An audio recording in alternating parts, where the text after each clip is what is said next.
हमने अपनी पिछली वीडियो में जॉन डन के द्वारा लिखी हुई द गुड मोरो पोएम करी थी। इस वीडियो में हम जॉन डन के द्वारा लिखी हुई एक और पोएम पढ़ने जा रहे हैं जिसका नाम है the canonisation. And I hope that you will enjoy this poem a lot as it is a most famous poem written by John Donne. So let's get started.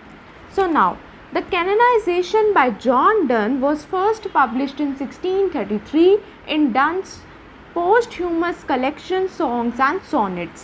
So ये जॉन डन के द्वारा जो लिखी हुई the canonization poem है ये सबसे पहले पब्लिश की गई थी 1633 में डन्स की एक पोस्टह्यूमस कलेक्शन में। Posthumous collection I have told you number of times that it is published after the death of the poet और राइटर। कौन सी कलेक्शन में लिखी हुई थी? सॉन्ग्स एंड सॉनेट्स में। It is a 5 stanza poem that is separated into sets of 9 lines. तो ये 5 स्टैंजा पोएम है जो 9 लाइन्स में डिवाइड है। फॉर एग्जाम्पल हम देख सकते हैं, this is first stanza, next second, after that it is third, then fourth and ultimately fifth. So ये 5 स्टैंजास की पोएम है और 9 लाइन्स में डिवाइडेड है। The line rhyme in the pattern of A B B A C C C A A। तो कौन सा इसका पैटर्न है? A B B A C C C A A। Alternating as the poet saw fit from stanza to stanza। और ये alternate कर रहा है, like with first one thing, then another thing and then the first thing again। तो stanza से stanza जैसे poet को suit करता तो वो अपने हिसाब से पैटर्न को जो राइमिंग का है वो चेंज कर रहा है। And if you want to know that what is the rhyme pattern, so in the previous video I have told in detail about the rhyming pattern along with the poem. In regards to the meter, Donne was less consistent। अब अगर हम metre की बात करें तो done ने ज़्यादा ध्यान नहीं दिया इस पोएम में मीटर से रिलेटेड। पोएम्स में कुछ मीटर्स यूज़ होते हैं, so he has not paid attention that much to the meters in this poem of canonization। There are moments in the text in which he uses iambic pentameter। हाँ, लेकिन उसने iambic pentameter का, tetrameter का, इनके कुछ uses किए हैं। अब iambic pentameter क्या होता है? एक्चुअली लाइन्स को डिवाइड किया जाता है 5 सेट्स में जो 2 लाइन्स होती है। The first of these is unstressed and second stressed. हम जब सिलेबल्स पढ़ते हैं इंग्लिश लैंग्वेज में तो कुछ एक वर्ड है, for example my gout. So यहाँ पे suppose it is unstressed and this is gout stressed, तो हम इसको बोलेंगे my gout, like we will give more stress to the word gout. So ऐसे पोएम्स में स्ट्रेस्ड और अनस्ट्रेस्ड को मिला के एक सीरीज़ बनती है। और iambic pentameter, penta means 5, so it means that lines are divided into 5 sets of 2 lines। और दूसरे में iambic tetrameter होता है जिसको हम लाइन्स कंटेन करती है 4 set of 2 beats rather than 5। तो आपको बस इतना ध्यान रखना है, ज़्यादा कंफ्यूज नहीं होना। इसमें पहले अनस्ट्रेस्ड यूज़ होता है, देन स्ट्रेस यूज़ होता है, लाइक माई गाउट, गाउट पे हम ज़्यादा स्ट्रेस देंगे। सेकेंड थिंग जो आपको ध्यान रखनी है, pentameter, penta means 5 sets of 2 lines, tetrameter जो 4 सेट्स ऑफ 2 बीट्स हम कह सकते हैं, और ट्राई, ट्राई मतलब 3, टेट्रा मीन्स 4। तो ट्राईमीटर में हम क्या करेंगे? Line with 3 sets of 2 beats. So इसमें लाइंस जो हमारी है वो सेम रहेगी, लेकिन 3 सेट्स जैसे जो पोएम का जो सेट्स हैं जिसमें हम अनस्ट्रेस्ड और स्ट्रेस्ड को अप्लाई करेंगे उसमें चेंजेस आते रहेंगे। सो अगर आपको इसको डिटेल में पढ़ना है तो Google it, you will get the most we can say the best information on that regarding, अगर आपको इसको डिटेल में पढ़ना है।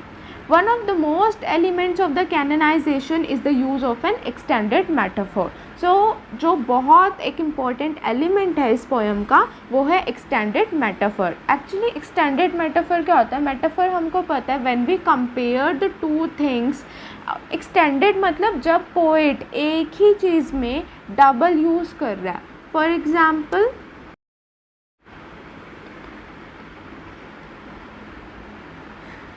A metaphor that continues over multiple sentences and that is sometimes extended throughout an entire work. तो एक ऐसा metaphor जो बहुत सारे सेंटेंसेस में एक्सटेंड होता है. एक्सटेंड मतलब हम एक्सटेंड किसको कहते हैं, जो उसको लेके चलता है और भी लाइंस में. जैसे हम इसमें देखते हैं, to better understand we can see this. अगर हमको अनलविंग कहना है तो सिंपल हम कहेंगे देयर हार्ट वॉज आइस. लेकिन हमको इसको और बेटर बनाना है, लाइक एक्सटेंड करना है, तो हम बोलेंगे their heart was icy, their blood frosty, their ventricles filled with icicles, their words turning to ice cubes that would chill and already chilled ice tea. तो इसमें कितना एक्सटेंड किया गया एक ही मेटाफर को सिर्फ ये दर्शाने के लिए कि वो इंसान कितना अनलविंग है, कि उसका ब्लड फ्रॉस्टी है, हार्ट आइसी है.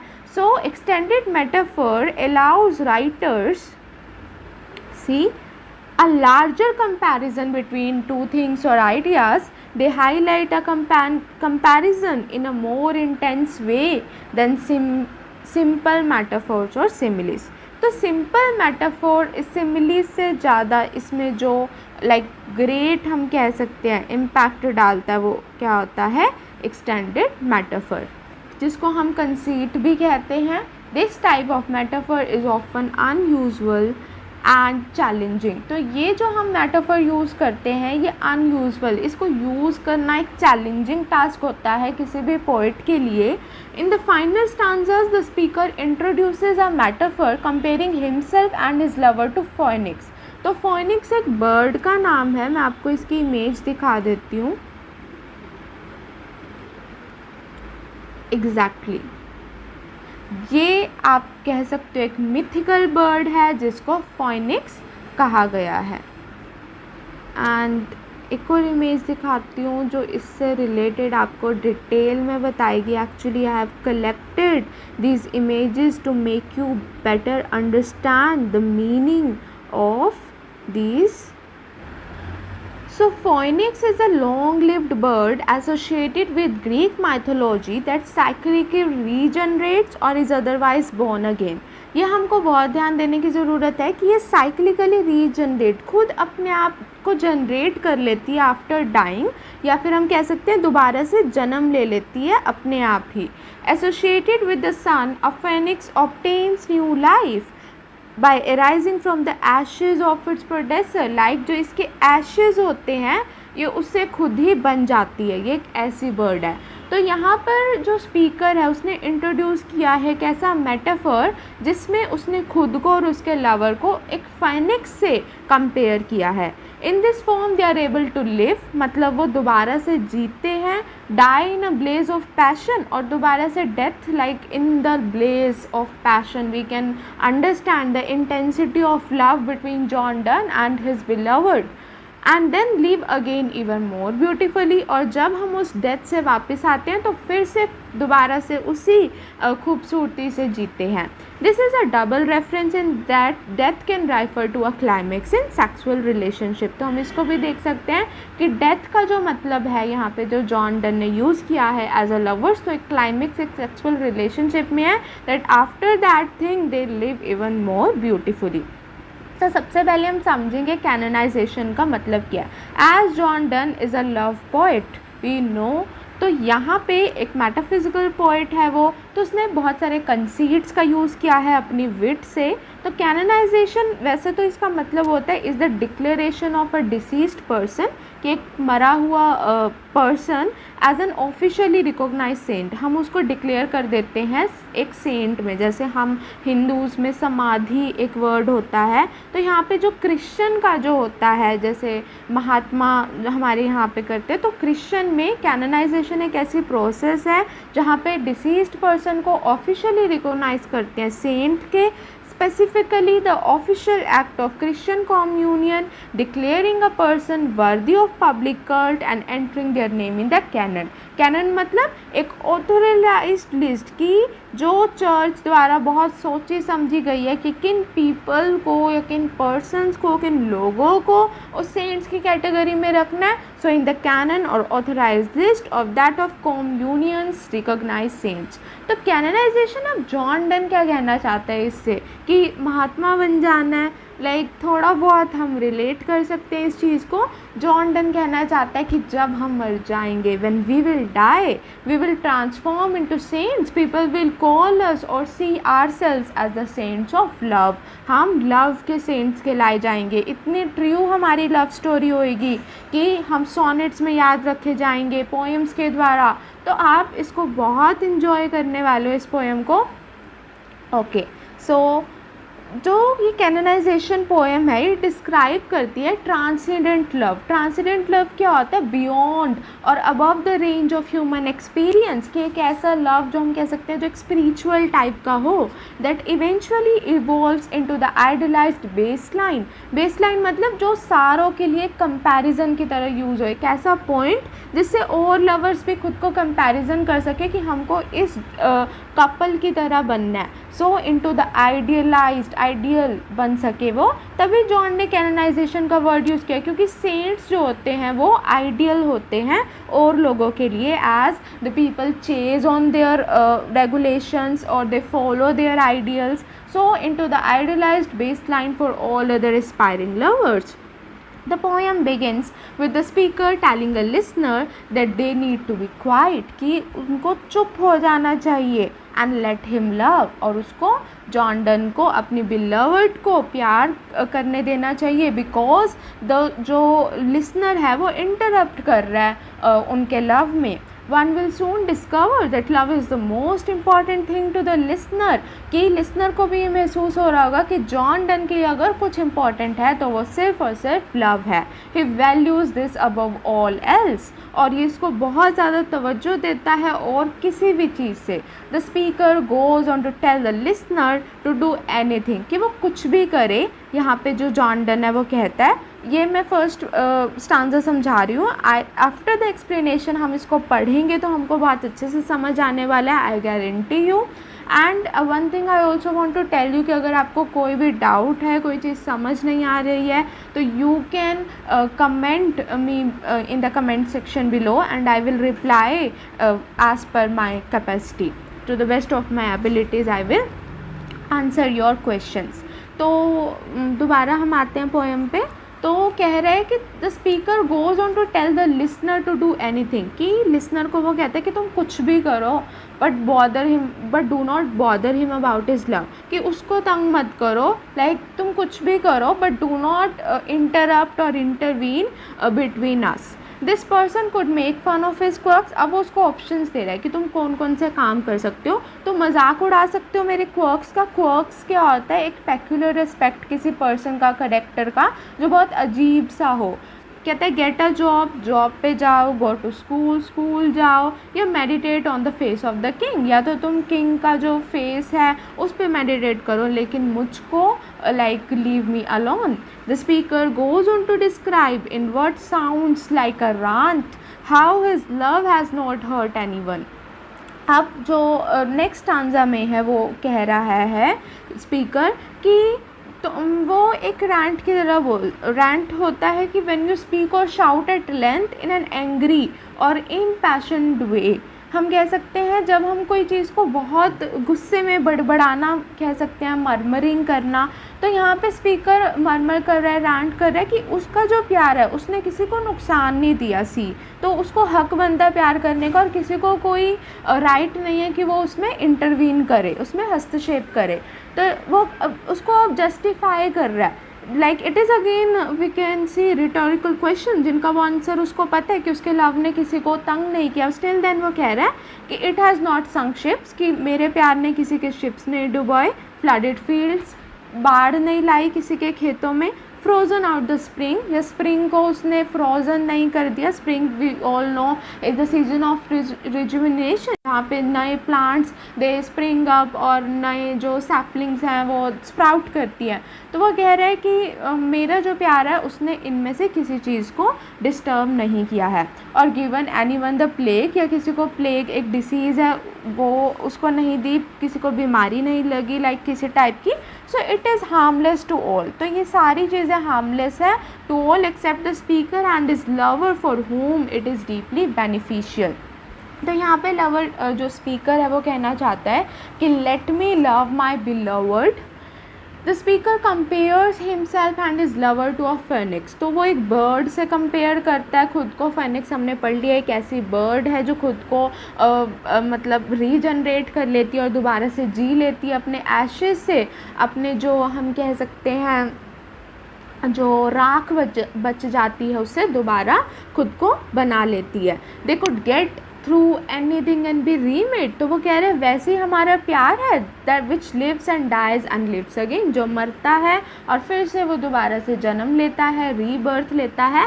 और they could get through anything, वो किसी भी सर्कमस्टांस से गेट थ्रू कर सकते हैं एंड बी रीमेड, और दोबारा से बन सकते हैं।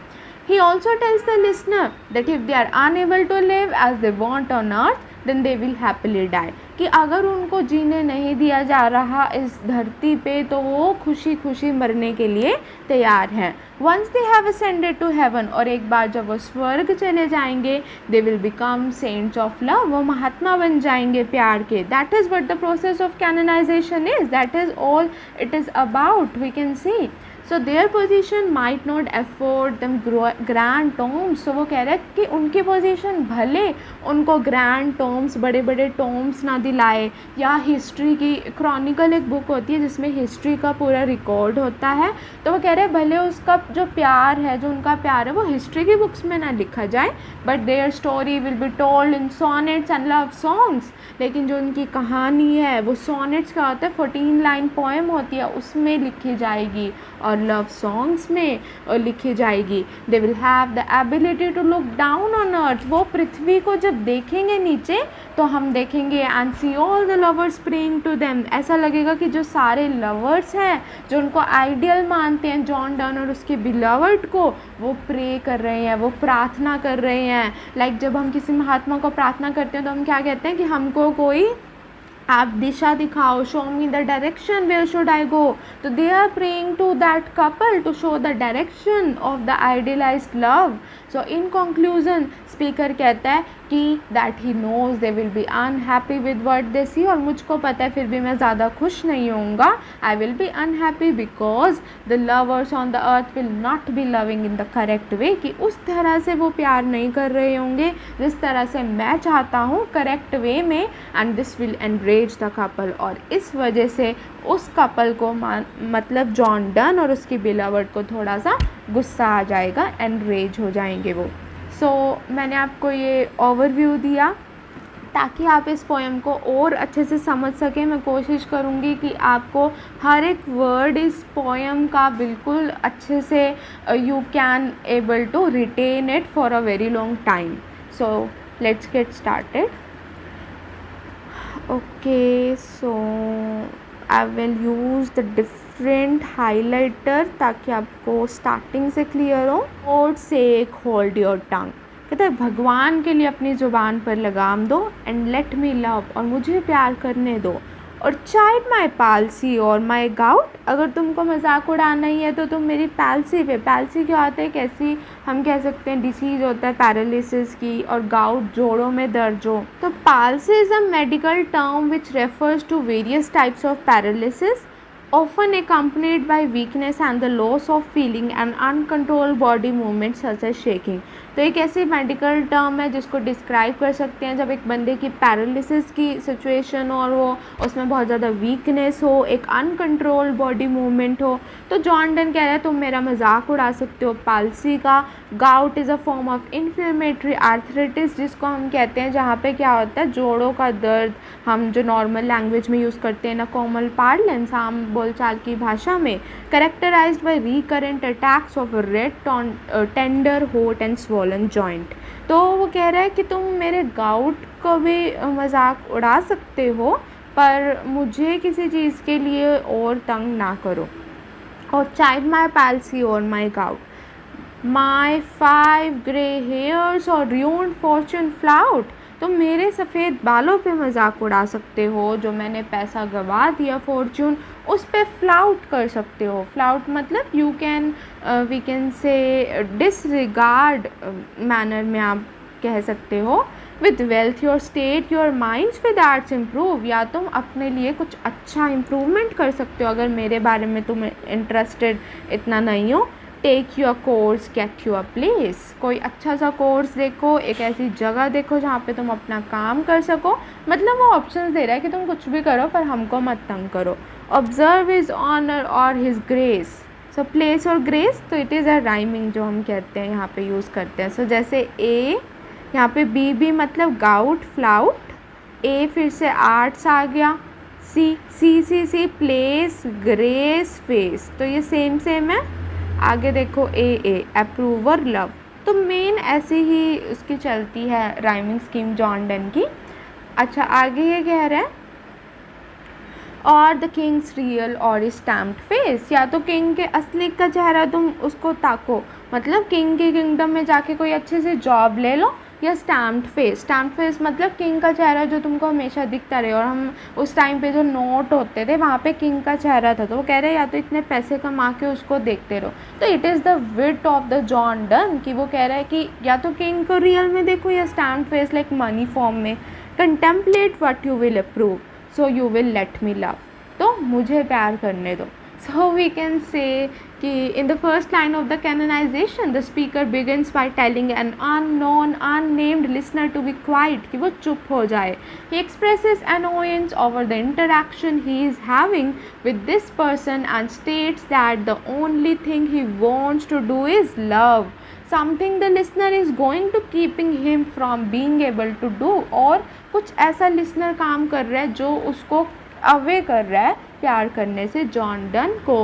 ही goes on to give them a number of options they should pursue rather than distracting him from his love, कि बहुत सारे ऑप्शन उसने दिए कि तुम भाई इसमें से कुछ भी करो पर हमको डिस्ट्रैक्ट ना करो हमारे प्यार से। First, they could move on to making fun of the speaker's palsy or involuntary tremors or his gout. An affliction was uncommon in contemporary society that makes one joint swell. Or the listener might want to direct their attention to the speaker grey hairs, या तो उसके सफ़ेद बालों पे अपना attention दो और take some pleasure from making fun of his lost fortune, या जो उसने पैसा खो दिया है तुम उस पर प्लेजर कर सकते हो। यहाँ पे हमने पढ़ा था ना, और ruined fortune flout। Other options the listener might pursue include bettering their own state of affairs, कि वो अपने काम को और बेहतर कर सकता है। This might mean improving the mind with art or making money of their own. Additionally, this person could get a place or a job or take some kind of class. Another option that might appeal more to the listener is contemplating the face of the king either in real life or stamped such as on a coin, या सिक्कों पे जो उसकी stamp है। The speaker does not care what this person does, कि उसको नहीं परवाह कि ये क्या जो मर्जी करे, as long as he is left alone to love as he will। ठीक है, सो अब स्टांजा 2 पढ़ेंगे। तो मैं इसका पहले समरी बता देती हूँ, फिर हम आगे इसको पढ़ेंगे। In the next stanza of the canonization, the speaker begins with a rhetorical question regarding his own love and what it is injuring. वो अपने प्यार के बारे में बताता है कि वो किसी को नुकसान नहीं दे रहा। He knows the answer to be nothing. उसको आंसर पता है कि वो नहीं दे रहा, फिर भी वो क्वेश्चन पूछ रहा है। तो ये हमने पढ़ा था अपनी पिछली वीडियो में, जब हमको आंसर पता है और फिर भी हम किसी से क्वेश्चन पूछ रहे हैं तो it is known as a rhetorical question. But hopes the pausing of the question will remind the listener. तो वो क्वेश्चन को पोज कर रहा है, पूछ रहा है कि लिसनर को रिमाइंड होए और रीडर जो पढ़ रहा है उसको दोबारा से पता लगे।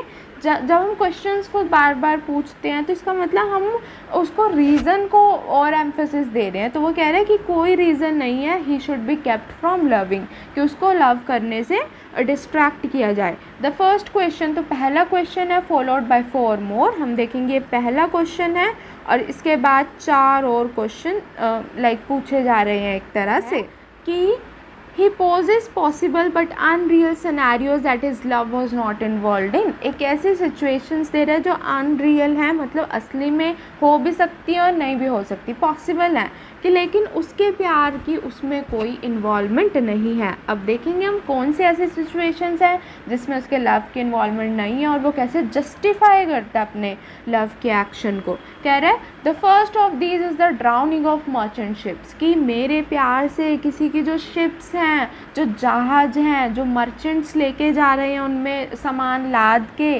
वो ड्राउन नहीं हुए, वो डूबे नहीं हैं। The second overflowing of land with water, किसी ज़मीन पे ज़्यादा पानी भर के बाढ़ नहीं आई है. It is clearly outrageous that love could ever cause such disasters as sunken ships and flooded land. Just in case the listener still has misplaced ideas. और फिर भी अगर लिसनर को विश्वास नहीं होता तो स्पीकर अब 2 मोर एग्जाम्पल दे रहा है. कह रहा है his relationship has not given any one the plague. किसी को प्लेग की बीमारी नहीं हुई, लाइक कोई डिसीज़ नहीं हुई. Nor the cold inflicted on his body by his love cost spring to recede early. और उस प्यार के एक्शन से अगर उसको चिल्स आई हैं, उसकी बॉडी पे कोल्ड हुई हो, तो उसकी वजह से जो स्प्रिंग का टाइम पीरियड है वो कम नहीं हुआ है. रिसीड मतलब मूव बैक या फर्दर, अपनी प्रीवियस पोजीशन से वापस चला जाना. तो स्प्रिंग जैसे आता था वो वैसा ही है. The world is still turning as it always has. तो दुनिया वैसे ही चल रही है जैसे पहले चल रही थी. There are the soldiers fighting in the battles.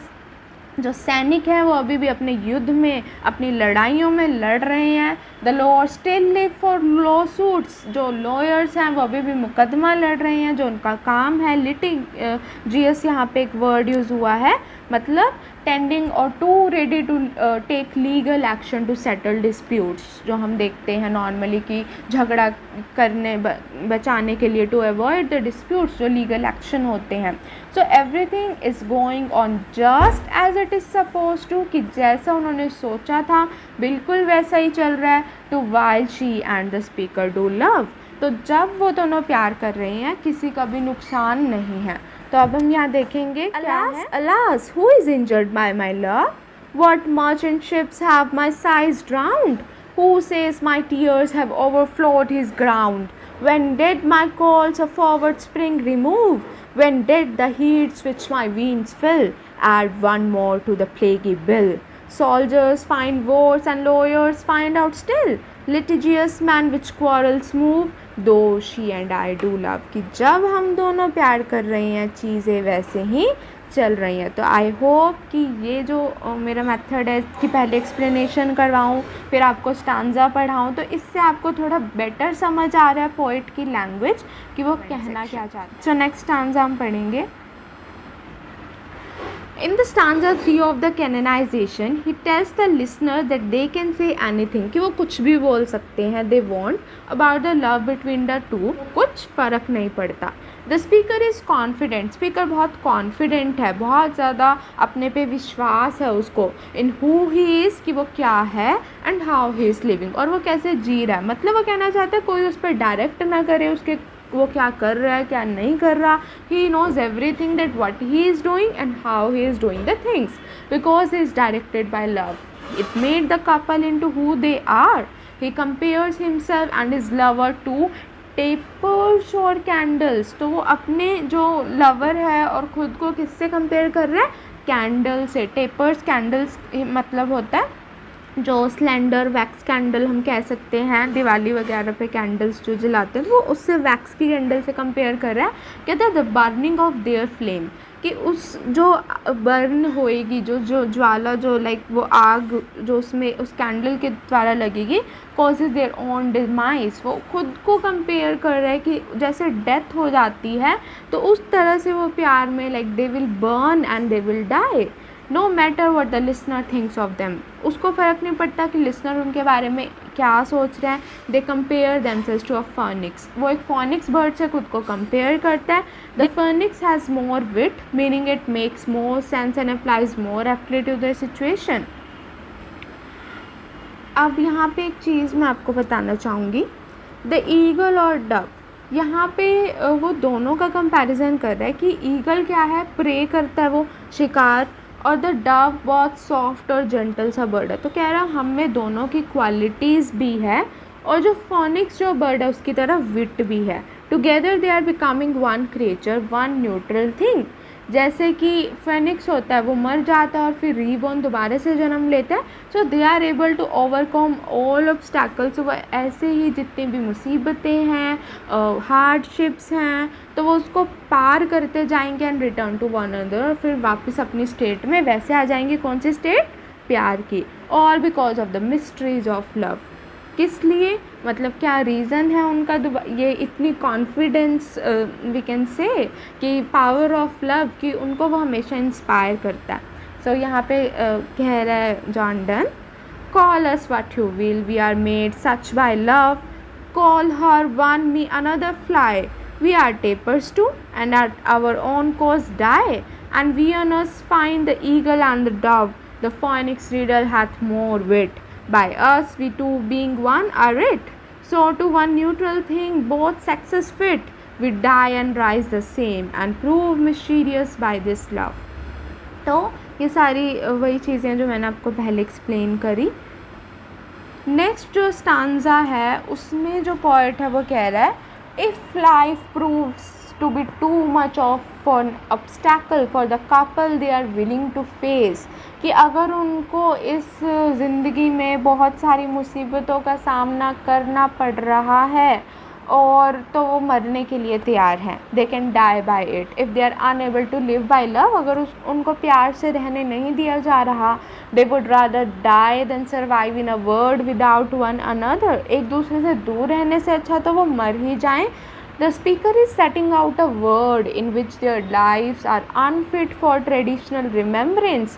वो एक ऐसी दुनिया बनाने की कोशिश कर रहा है कि जहाँ पे उनकी ज़िंदगियाँ जो है वो अनफिट है. मतलब जैसे हम याद कैसे करते हैं चीज़ों को, एक टॉम बना लेते हैं, किसी की मान लो डेथ हो जाती है तो टॉम्स या कोई मार्कर जिससे याद. तो कह रहे हैं instead they will be known through words, कि उनको कैसे जाना जाएगा, वर्सेस से, पोएम से और सॉन्ग. सो वर्सेस मतलब जो पोइम्स फॉर्म में लिखा हो, और प्रोज होता है जो पैराग्राफ्स फॉर्म में लिखा हो.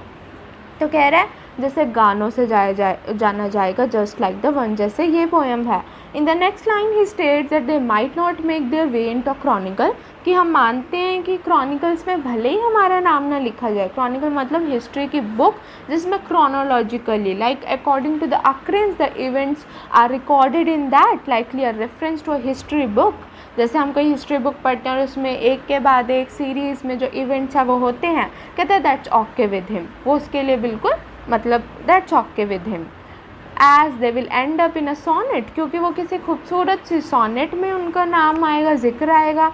This is a much more appropriate place anyway, कहते हैं ये बहुत और बेहतर जगह है. As it will contain their pretty rooms, इसमें बहुत खूबसूरत रूम्स होंगे. They do not fit the description of the great ones who end up in a well wrought urns. Urns होता है लाइक पहले ज़माने में जो एशेज़ होती थी वो आंस में एक ऐसा मतलब यूटेंसिल होता था आन, तो उसमें रखी जाती थी. तो कह रहे हैं वहाँ पे जो उनका डिस्क्रिप्शन है तो आंस पे कुछ नक्काशी करते थे वो लोग पहले के जो ग्रीक्स में थे. आपने एक जॉन कीट्स की पोएम भी पढ़ी होगी, an ode to a Grecian urn, और नहीं पढ़ी I will recommend you to go for that. It is again a most beautiful poem written by John Keats, that is a romantic poet. लेकिन अब वो यहाँ पे कह रहे हैं कि जो वेल रोट अर्न है भले उनमें उनका डिस्क्रिप्शन ना हो उस नक्काशी में, एंड हाफ एकड़ टॉम्स, और एक ऐसे टॉम जो हाफ ऑफ एकड़ पे स्प्रेड हो उस पर नाम ना हो. Their lives are not so grand. The sonnets they will end up in will allow them exposure to a larger audience. कहते हैं ये सारे तो फिर भी नष्ट हो जाते हैं, लेकिन जो उनका सोनेट्स में नाम लिखा जाएगा उससे उनको ज़्यादा एक्सपोजर मिलेगा लार्जर ऑडियंस से बात करने का. This way their story will be heard by many. आपने देखा होगा जब हम स्टोरी राइटिंग या स्टोरी लिसनिंग की बात करते हैं तो दादी पर दादी से हमारी ये जो एक ट्रेडिशन है वो स्टार्ट हो जाती है स्टोरी टेलिंग की, कि हम एक के बाद कहानियाँ जाती हैं और वो बहुत स्प्रेड हो जाती हैं. तो बहुत ऐसी ट्रेडिशनल स्टोरीज़ हैं जो आज भी हम उनको पढ़ते हैं और एग्जाम्पल देते हैं नेक्स्ट जनरेशन को भी. तो वह कह रहे हैं कि जो उनकी कहानी है वो भी सुनी जाएगी और लोगों के द्वारा फाइनली एक्सेप्ट की जाएगी, क्योंकि वो इतने ज़्यादा पॉपुलर हो जाएंगे. They will be canonise, the couple will become so popular और made into saints for love. ये टाइटल यहाँ पे इसको कह रहे हैं कि वो क्या बन जाएंगे, लव के सेंट्स बन जाएंगे. From then out any one who needs help in love will pray to them, कि किसी को भी प्यार के अगर रुकावटें आ रही हैं, दिक्कतें आ रही हैं, उनको मदद चाहिए होगी तो वो हमारे को प्रे करेंगे. तो कह रहा है we can die by it if not live by love and if unfit for tombs and here से मतलब वही कहानियाँ. Our legend be it will be fit for verse, कह रहे हैं हम वर्सेस के लिए फिट हैं. And if no piece of chronicle we prove we will build in sonnets pretty rooms. as well a well-wrought urn becomes the greatest ashes a half-acre tombs, and by these hymns all shall approve us canonized for love. अब आगे कह रहे हैं वो, and thus invoke us you whom reverend love. तो यहाँ पे fifth stanza जो है कैनोनाइजेशन का वो सॉलिडिफाई कर रहा है फ्यूचर पोजीशन लवर्स की, कि जो वो सेंट्स ऑफ लव है वो कैसे मतलब हैं. जो Donne speaker turns again to the listener and tells them that everyone will invoke the saint, कि सब उसको बुलाने आएंगे, इन्वॉक करेंगे उन सेंट्स को. When they do this the audience will speak on the hermitage the lovers created. Hermitage generally क्या होता है, when the religious person live in to that place from the rest of the society, they live alone, ashram type हम जिसको कह सकते हैं. तो वो कह रहे हैं कि जो ऑडियंस हैं, तो जो हम लवर्स क्रिएट करेंगे एक हर्मिटेज टाइप का, तो ऑडियंस अब उस पर बातें करेंगे. व्हेन जब वो सेंट्स बन जाएंगे उनके हर्मिटेज पे बातें होंगी. It will be a place of safety for any in love. तो वो एक ऐसा हर्मिटेज होएगा कि वो एक लव के लिए सेक्रेड होएगा, होली होएगा, सेफ्टी का होएगा. Now that the lovers in this fantasy created by the speaker are in heaven, मतलब अब मरने के बाद तो like he is saying, तो वो कहना क्या चाह रहे हैं कि heaven में कुछ ऐसी fantasy create होगी. So see the imagination John Donne is using here, and they are able to look down on earth. और जब वो पृथ्वी पे नीचे देखेंगे, they hear prayers for and from everyone. तो उनको जैसे हम गॉड से प्रेयर करते हैं, बहुत सारी मूवीज़ में भी ऐसा शो होता है कि जब कोई बोल रहा है तो गॉड से जब प्रेयर्स करते हैं. एक मूवी थी, English movie, I am not remembering, तो उसमें गॉड को वो सारी प्रेयर्स सुनाई देती थी कि कौन क्या क्या बोल रहा है, और बहुत शोर मचता था. तो अब वो कह रहे हैं कि जितने भी प्रेयर्स हैं जो नीचे लोग बोलेंगे तो वो हमको सुनाई देगी. All is not as they would have it though, कि कुछ जो पोएम्स हैं, मतलब जो love shared amongst the people of earth is incorrect, वो हमको भाएगा नहीं, क्योंकि their pattern of love is not the ideal one. क्योंकि हमारा पैटर्न ही आइडियल है, तो हम उनको जो इनकरेक्ट है उसको करेक्ट करने की कोशिश करेंगे. लेकिन एक बार तो हमको गुस्सा आ जाएगा कि वो इनकरेक्ट वे में लव कर रहे हैं. The love that once gave them pleasure on the earth, कि जो पृथ्वी पर प्यार जो उनको खुशी देता था, has turned into a rage in heaven. अब हेवन में उसको वो गुस्सा देगा जब लोग अच्छे से उसको नहीं करेंगे. The couple is upset by the fact that everyone on the earth seems unable to live up to their standard, कि अपने जो उनका स्टैंडर्ड है लिव अप टू नहीं कर पाएंगे, to live up to their expectations. तो वो कह रहा है, and thus invoke us you whom reverent love. Reverent मतलब रिस्पेक्ट दे रहा है. Made one another's hermitage, you to whom love was peace that now is rage, who did the whole world soul contract and drove into the glasses of your eyes, so made such mirrors and such spies that they did all to you epitomize countries, towns, courts, beg from above a pattern of your love. तो वो क्या कह रहे हैं कि back करेंगे, कि जानने की कोशिश करेंगे उस पैटर्न को जो वो आइडियलाइज्ड बनेंगे.